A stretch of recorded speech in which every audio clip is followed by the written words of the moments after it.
Hi friends, మీకు ఈ video నచ్చినట్లయితే లైక్ చేయండి, సబ్స్క్రైబ్ చేయండి. ధర అగ్రిమెంట్ పేపర్స్ని తీసుకొని విష్ణు వాళ్ళ ఇంటికి వస్తూ ఉంటుంది. ఇంతలో అక్కడున్న విష్ణు దగ్గరికి వెళ్ళి, విష్ణు నీకు విషయం చెప్పాలి. నువ్వు ఈ అగ్రిమెంట్ పేపర్స్ పైన సంతకం చేశావు కదా, నువ్వు నా కంపెనీలో ఒక 2 సంవత్సరాల పాటు పని చేయాలి, లేదంటే నాకు ఒక 20 లక్షలైనా ఇవ్వాలి అని చెప్పేసి అంటుంది. ఆ మాటలు వినగానే అక్కడున్న విష్ణు వాళ్ళ వరలక్ష్మి ఇంట్లో ఉన్న వాళ్ళందరూ అయితే ఒక్కసారిగా షాక్ అయిపోతూ ఉంటారు. ఇంతలో అక్కడున్న వరలక్ష్మి అయితే, ఏంటి ధర, నువ్వేం మాట్లాడుతున్నావో నీకు అర్థమవుతుందా అని చెప్పేసి అంటూ ఉంటుంది. ఆ మాటలు వినగానే అక్కడున్న ధర అయితే, నాకు అర్థమవుతుంది వరలక్ష్మి, నువ్వే చూడు, ఇదిగో విష్ణువే కదా దీనిపైన సంతకం చేశాడు.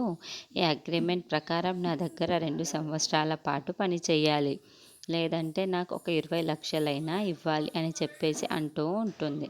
ఆ మాటలు వినగానే అక్కడున్న విష్ణు అయితే, ఇంట్లో ఉన్న వాళ్ళందరూ అయితే ఒక్కసారిగా షాక్ అయిపోయి చాలా బాధపడుతూ ఉంటారు. ఇంతలో ఆ మాట చెప్పేసి అక్కడి నుండి ధర అయితే వెళ్ళిపోతూ ఉంటుంది. అది వినగానే అక్కడున్న విష్ణు అయితే కంపెనీకి వెళ్ళి పని చేయాలి అని చెప్పేసి డిసైడ్ అవుతూ ఉంటాడు. అది చూడగానే అక్కడున్న వరలక్ష్మి అయితే, ఏంటి విష్ణువు గారు, మీరు నిజంగానే కంపెనీకి వెళ్ళాలనుకుంటున్నారా, అక్కడ ధర కింద పని చేయాలనుకుంటున్నారా అని చెప్పేసి అడుగుతూ ఉంటుంది. ఆ మాటలు వినగానే అక్కడున్న విష్ణు అయితే, నాకు ఇంకే ఆప్షన్ లేదు వరలక్ష్మి, నేను వాళ్ళ కంపెనీకి వెళ్ళి ఆ కంపెనీలోనే ధర దగ్గరనే పని చేయాలి అని చెప్పేసి అంటూ ఉంటాడు.